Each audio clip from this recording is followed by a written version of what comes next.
Welcome back to the City Current Radio Show. I'm your host, Jeremy Park. We're honored to be with our next guest talking about the music industry, transportation, logistics, all sorts of fun conversation threads.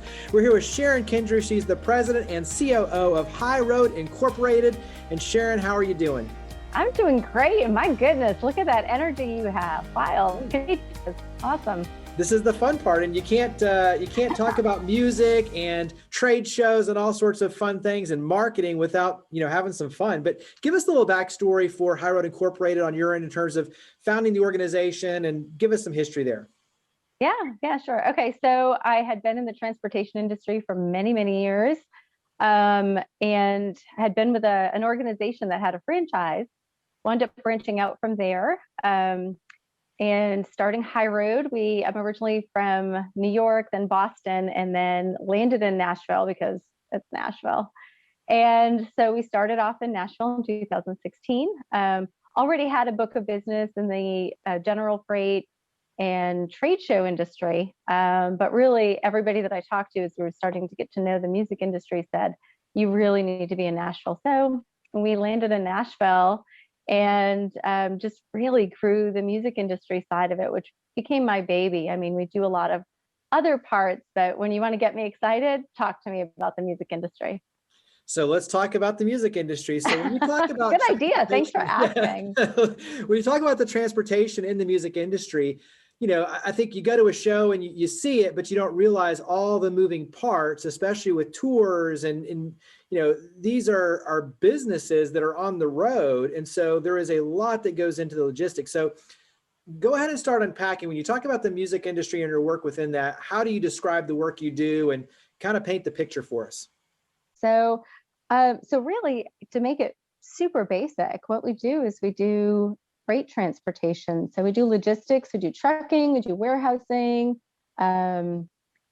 So really, I think a lot of people don't understand the back end of it. And honestly, I didn't either. And I think I mentioned this to you a little bit when we chatted, but I had been in the trade show industry for many years. And there's just a lot that goes in, very time sensitive. If your shipment doesn't make it to the show on time, show's not happening for you. And so I had a daughter who was a teenager at the time. And we went to, I don't know, maybe a dozen or so Jonas Brothers concerts. And it just hit me one day as I was there. I was like, wow, this is kind of recession proof. People want to go out and be entertained no matter what's happening. And there has to be a lot of shipping here. And so I just started digging into it, really just volunteering, I reached out to some concert promoters, just picked up the phone, did everything from taking tickets to holding spotlights during shows, just to figure it out. What happens at a show? How does this work? What goes on? And what's the need? And really the need that I saw was not in the bigger shows, not your Toby Keith or Keith Urban shows, but it was the smaller market. It was the type of artists that play the Ryman, Red Rock, Roxy, House of Blues types of artists. That was really a niche. And so that was sort of where we launched into, developed and grew. And that's just been our happy place. What sort of things, when you talk about the logistics side of that, give us an idea of the things that you're moving through the system. So talk about the things you're working with these artists to ship and get where they need to be. And as you mentioned, the time sensitivity piece of this is extremely important because, like you said, if they don't get it, the show doesn't go on. So what are the types of things that you're moving around? So we're moving everything that you see on stage, right? So they bring their own lighting, their own audio, visual equipment, microphones, instruments. A lot of people think it kind of stops there, right? The instruments, that kind of thing, but you don't realize the equipment that really goes into it, even down to stage props. We toured with one artist who brought her own carpets that she would take out on stage with her. Mountain bikes. I mean, you name it, whatever they need while they're away from home for months on end, it's just going to go in the truck. That's what's going to go in the truck. So it's not just the show, but it's everything that goes along with whatever they're going to need to be comfortable while they're away from home. I mean, in many Massage cases, tables. these are like Broadway performances on tour. When you think about it, in terms of, like you said, it's the staging, it's the props, it's all the equipment, the lighting and soundboards and all of that. And even like, merchandise and shops and Yeah. all of that type of stuff. I mean, they are literally running a business. And they're also, too, running a platform that they feel comfortable. So in other words, they want the same stage at every single location. So that way they feel comfortable and they're putting on the best show. So there's just a lot of nuances. And like you mentioned, taking the trade show philosophy, which is a very large show, to then the concert side, which once again is a large show. There are a lot of similarities. I'm just curious, what's something that you kind of saw as, either a lesson learned or an aha moment when you were working behind the stage and, like you said, doing lighting and all these things? What was something that really surprised you about just the concert industry? So I think the one thing that really surprised me was how many people it takes to put on a show. It's wild. It's everything from the basics, right? So the people who are setting up the lighting and the techs and the guitar techs and the people who are there doing the front of stage. But then on the backside, you have the caterers, you have the volunteers, runners that are taking the artists back and forth to the hotels. It really, it takes a village. It takes a lot of people to put on a show. And that was one of the things that really shocked me. But the cool thing about it is, um, you're on tour with these people anywhere from 4 weeks to 4 months. It could go on for 6 months. It becomes a community and a family. And that was one of the things that I really loved about it, is you see that backstage and how they treat each other and work well together and work out their issues together. And yeah, it's pretty fantastic. So talk about the pandemic, because obviously when you talk about concerts and that line of business, heavily impacted by the pandemic and everything Yes. shutting down. So hmm what has the pandemic meant for you on the business side, and where do you see yourself coming out as shows start to happen again? So talk Right. about kind of that scope. Yeah. So in a word, devastating.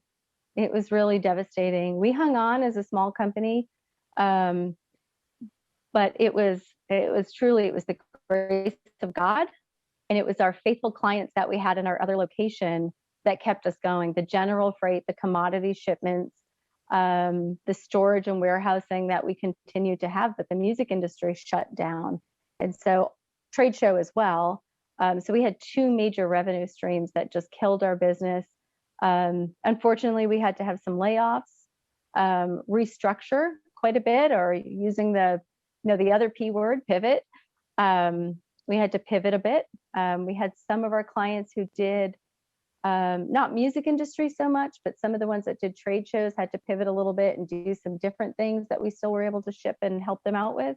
But it was a real challenge. And so I was pretty excited 2 weeks ago, did our very first tour quote. I was like, yes, yes, we're back. We're doing this. Let's go.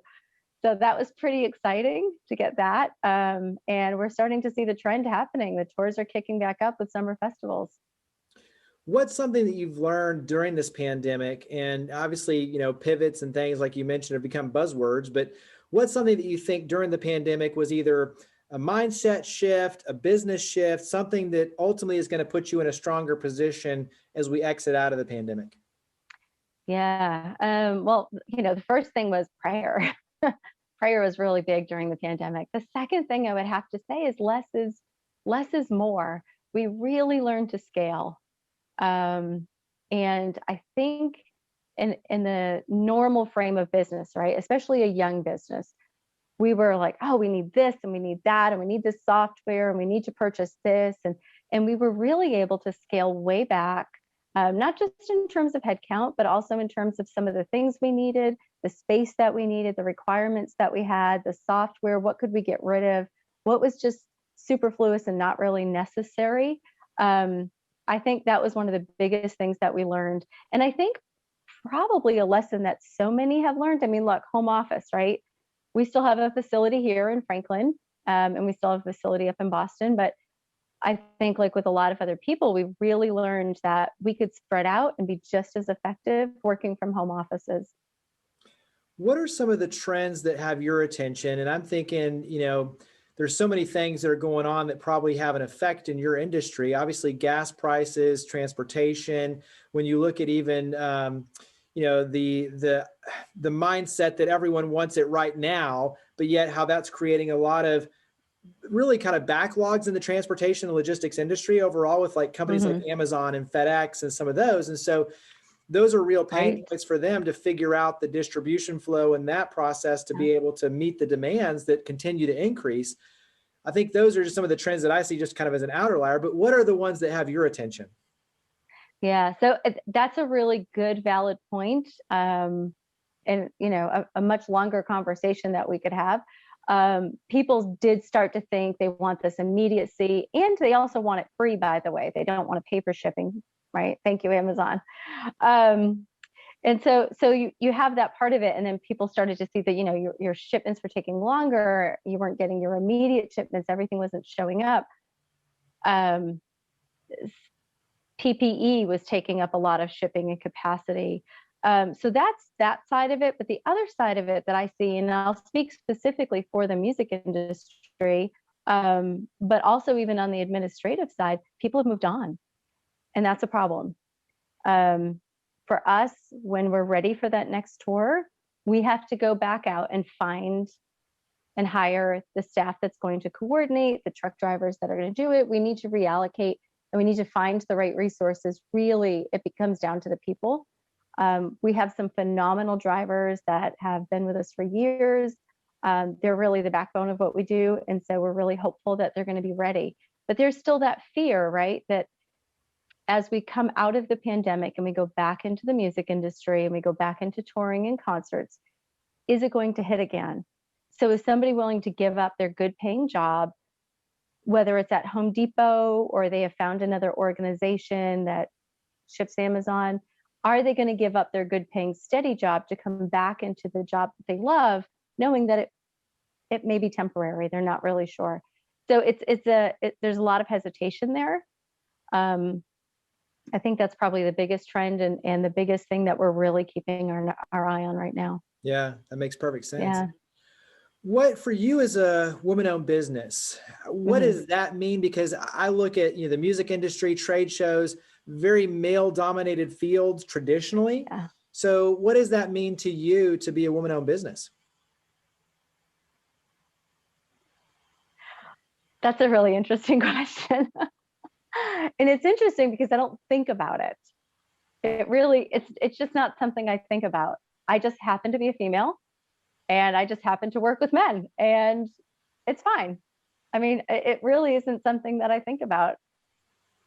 But that's a good thing. I mean, I think that's something that, you know, when you look at it, you've got a job to do and you're out there to do a job. But I also think for other women, and especially for young girls, to see, you know, you out there building your own business in a field that traditionally would be male dominated, you know, for them to see it, they realize they can be it.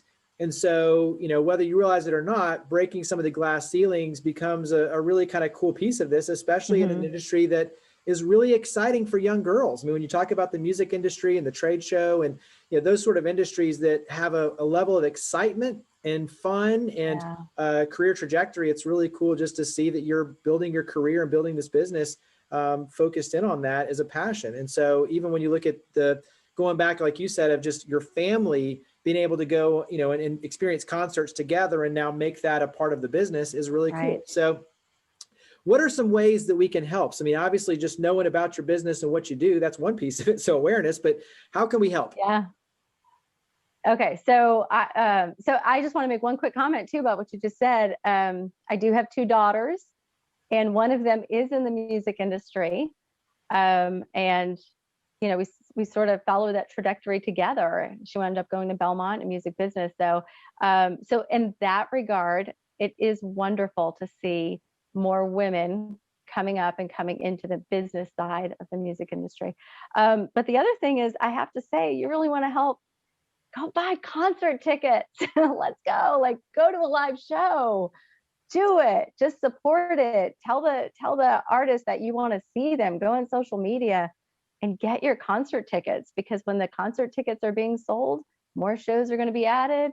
And that's what we want to see. We want to see it come back. I mean, You know, it was interesting because I always said, yeah, live entertainment recession proof, but it wasn't pandemic proof. And so hard lesson, right? But we just want to see people go back, enjoy shows again, and let's do this and put me back to work. Absolutely. Amen to that. So where do Yeah. we go to learn more? Website, social media, where do we go? Yeah. So all of it. High Road USA is our website. That's the best first stop for you to go. We're on LinkedIn. We are on Instagram. Not a fan of Twitter, but we're there, and we're on Facebook.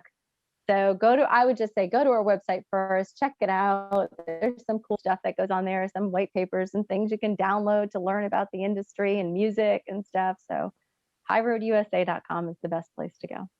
Well, Sharon, greatly appreciate all you and your team do. Thank you for coming on the show. Jeremy, this was a pleasure. Thank you. Great to chat with you today.